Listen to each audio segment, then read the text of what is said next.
So I went to New Orleans for the Naspa Region 3 Summer Symposium, and I went there. I actually received a scholarship from Region 3.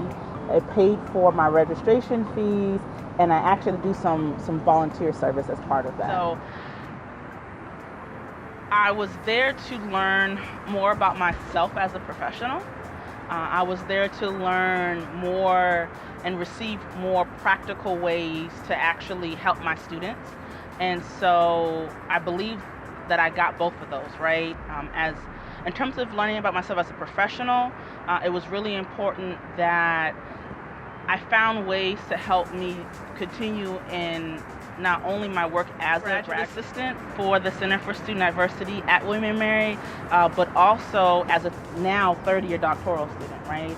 And so some of the things that really impacted me were Dr. Somber's and her presentation on the resiliency tree. And that was impactful because her presentation really spoke about the need to focus on your holistic self-care and development, right? And as someone who loves nature, who loves trees, I understand that metaphor. And for me, it was impactful because it helped me really reflect on what am I doing or not doing to help me, as an individual and as a professional. The other part was I attended a session on assessing the first year, right? This was done by two individuals, Bradley and Philip from High Point University. And this was really impactful for me because it applied to my internship with first year experience at William & Mary and gave me some very practical, hands-on ways to really think about how do we help our first year students. How are we helping them transition, develop, that sort of. And what they did is their presentation, which they also gave to me after the conference, went through this great packet of information that outlined all the resources that they give and their assessment piece and how they actually get all of this data and information from their incoming first year students. And so I'm not sure exactly where that will go, right? That's not my responsibility, but this is something that I will always have, right? So as I navigate the field of student affairs, of higher education, of first year experience, I will always have this as a resource, right?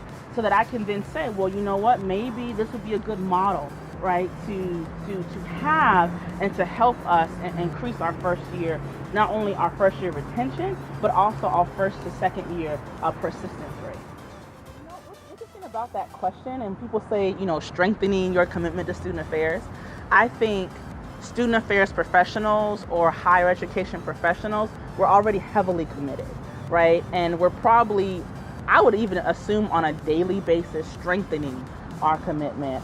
I would have liked to really reframe that question to say, how did it rejuvenate you, right? Or how did it recharge you? Because for me, when I go to these conferences, these summer symposiums, it's really an opportunity to recharge, right? My students back home, they're why I'm committed to the field. But in terms of these summer symposiums, it's a great opportunity to just rest, right? To relax.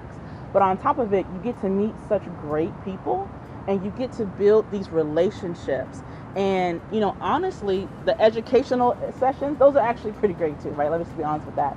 And you get this new knowledge or you get this new perspective that you can then take back to your home institution.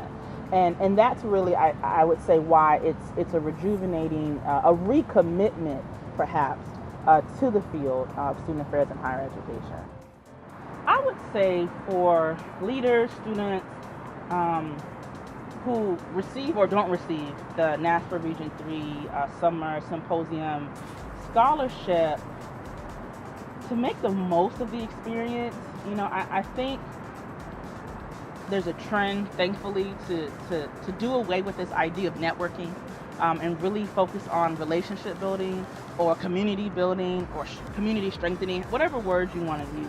I would tell them to come in with that mindset, right? To come in with the mindset that I am a part of a community and I am at this opportunity within this space to just develop it further, right? Or to build it, or to explore other aspects of it, to come in with an open mind, but to also come in with some goals, some very simple goals of I want to better myself as an individual, and I want to better myself as a professional in the work that I do. And I think doing that allowed me at least to come in and have an amazing experience.